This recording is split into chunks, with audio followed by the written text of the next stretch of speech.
Alright class, today we are going to learn about different careers in the art world.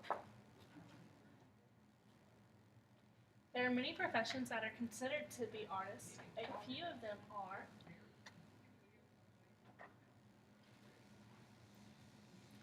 painters. Painters express their art through different colors and different scenes. Landscapers. Landscapers show their art skills through designing different scenes with plants and trees. Gardeners. Gardeners show their art skills by designing different scenes, kind of like a landscaper with plants and flowers. An architect is an artist because he or she can design buildings and houses and draw up floor plans for these.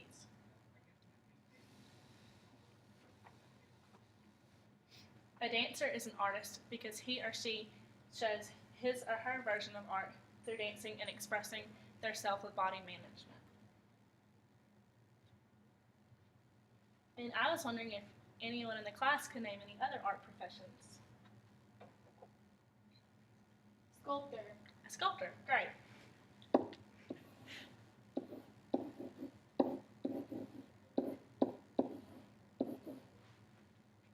Ballerina.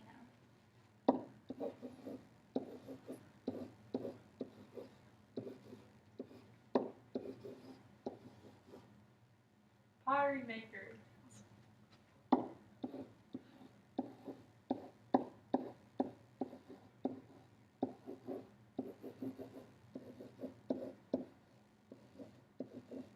So these are all great examples of different art professionals that y'all came up with. Here I have a worksheet with people who are art professionals and people who are not. So we'll color the ones that are art professionals in green and we'll color the ones that are not in red. So what do y'all think the fireman is? Red. Awesome. What about the gardener? Green. The mailman? Red.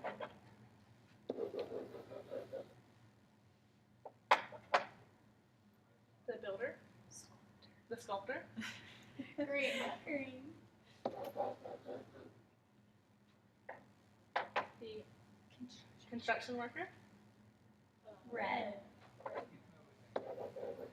And the painter? Green. Green. Awesome. Y'all have really understood this so far. Hi class, today I'm going to be going over our calendar of events for your project for this week. Today you were introduced to arts in the community. You have demonstrated your knowledge by being able to identify the various arts of the community. So you told me some different art professions that you've seen in our community. On Tuesday, you'll be broken up into groups of 4. In your groups, you will discuss art professions and why they are important.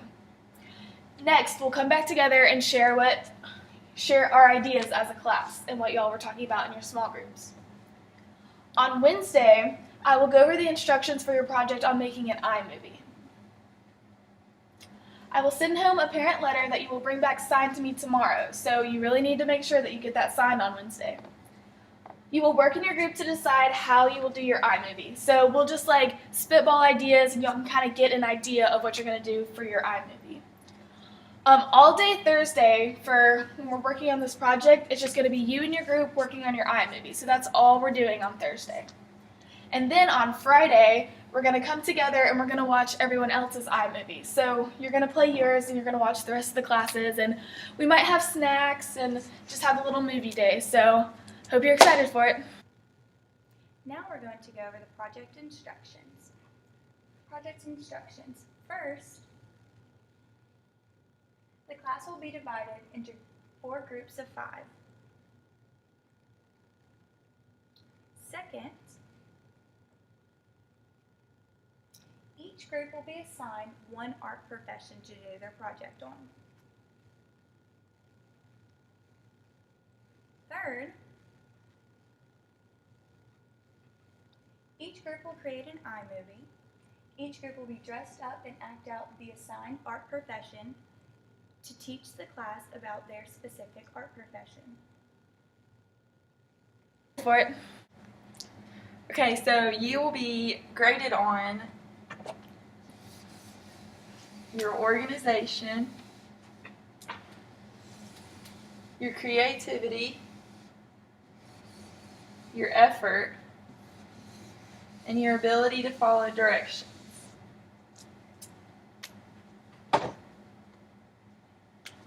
For organization, you need to ask yourself, is your iMovie organized and easy to follow?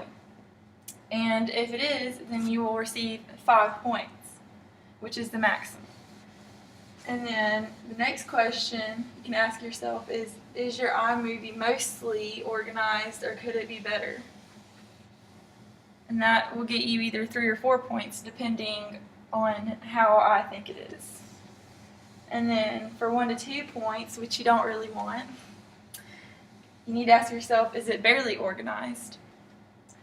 And then if your iMovie is not completely organized, then you will not receive any credit for it. Okay, organized iMovies are easy to follow, they're clear, and they have no distractions in them. So you need to make sure that you're not getting off topic while you're doing your iMovie. And then for directions, for the top value, did you follow all of the directions correctly? And then the next value, 3 to 4, is did you follow most of the directions but leave out some information? And then 2 to 1 is did you only follow a few instructions? And if you don't want any credit at all, which you don't, you want all the credit, did you ignore all of the directions that were assigned to you? And then effort is your third thing you'll be graded on. And if you went above and beyond what was expected of you, you'll receive full credit. If you showed above average effort, you will receive most credit, but some points will be deducted. And if you only showed an average effort, you will get very few points.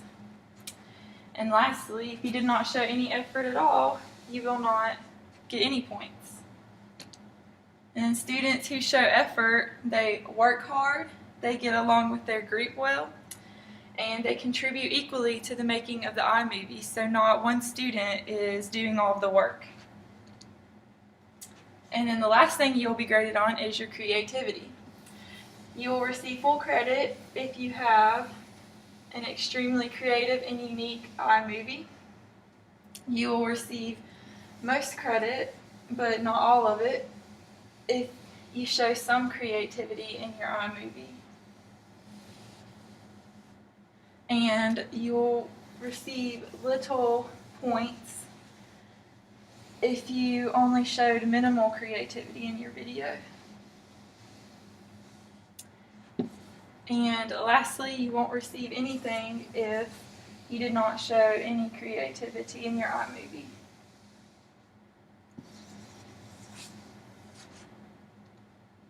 And iMovies that are creative are adding information that isn't required and acting out your iMovie, so not just saying what your profession does, actually acting as that profession, and then adding special effects.